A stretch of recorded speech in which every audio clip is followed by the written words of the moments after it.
اور آج بھی پاکستان پیپلز پارٹی اپنے بنیادی فلسفے روٹی کپڑا اور مکان کے ساتھ کھڑی ہے، فلاحی ریاست کے ویژن کے ساتھ کھڑی ہے،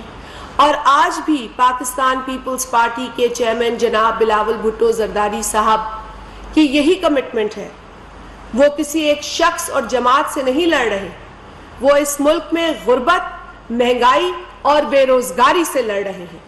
اور ہم لڑتے رہیں گے جب تک یہ تمام مسائل ختم نہیں ہو جاتے۔ اور آصف علی زرداری صاحب کی بات پھر دہراؤں گی کہ ان تمام مسائل کو ختم کرنے کی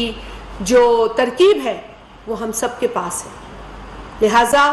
جب پاکستان پیپلز پارٹی کو موقع ملے گا تو پاکستان پیپلز پارٹی